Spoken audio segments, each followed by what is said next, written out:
Assalamualaikum warahmatullahi wabarakatuh.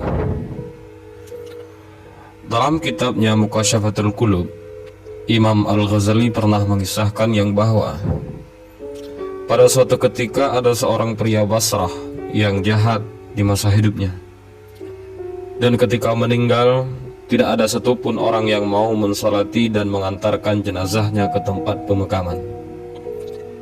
Bahkan sang istri pun sampai membayar 2 orang untuk memikul jenazah suaminya untuk dibawa ke musala agar disalati.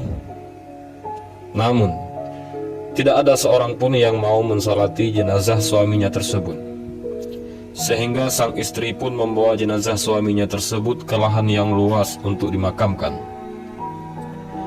Namun tak jauh dari lahan luas yang menjadi tempat untuk memakamkan suaminya tersebut, hiduplah seorang ahli ibadah yang rumahnya berada di atas gunung. Sang istri seakan-akan melihat sang ahli ibadah tersebut turun gunung untuk mensalati jenazah suaminya tersebut, yang dicap sebagai orang jahat yang tidak ada yang mau mensalatinya, serta mengantar jenazahnya ke tempat pemakaman. Sang ahli ibadah yang akhirnya turun gunung itu dan berniat mensalati jenazah orang jahat tersebut didengar oleh para penduduk yang sebelumnya tidak mau mensalati jenazah tersebut, sehingga kabar tentang turunnya sang ahli ibadah yang berniat untuk mensalati jenazah orang tersebut didengar oleh para penduduk. Kemudian banyaknya para penduduk yang mendengar kabar tersebut ikut untuk mensalati jenazah pria jahat itu.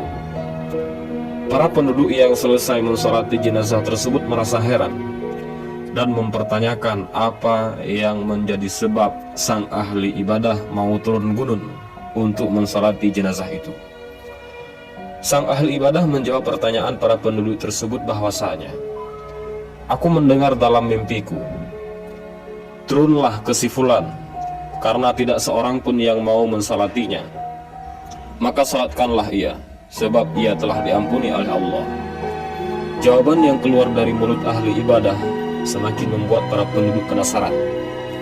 Amalan apakah yang telah dilakukan oleh almarhum yang merupakan seorang yang jahat dalam hidupnya, sehingga semua dosa-dosanya diampuni oleh Allah? Kemudian sang ahli ibadah tersebut memanggil istri almarhum dan menanyakan perilaku suaminya semasa hidupnya. Sang istri yang ditanya oleh sang ahli ibadah menjawab, "Sebagaimana orang-orang ketahui bahwa almarhum suami saya sehari-harinya hanya berbuat dosa dan selalu mabuk-mabukan." Mendengar jawaban tersebut, sang ahli ibadah meyakinkan istri almarhum untuk mengingat lebih dalam lagi tentang perbuatan almarhum.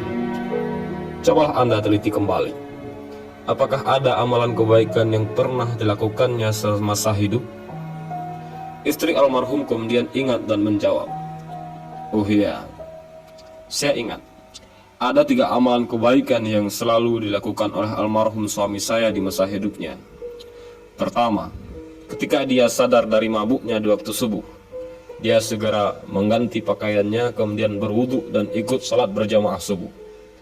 Yang kedua, di rumah kami tidak pernah sepi dari 1 ataupun 2 anak yatim, dan kebaikan almarhum suami saya tidak terhadap anak yatim melebihi kebaikannya terhadap anaknya sendiri.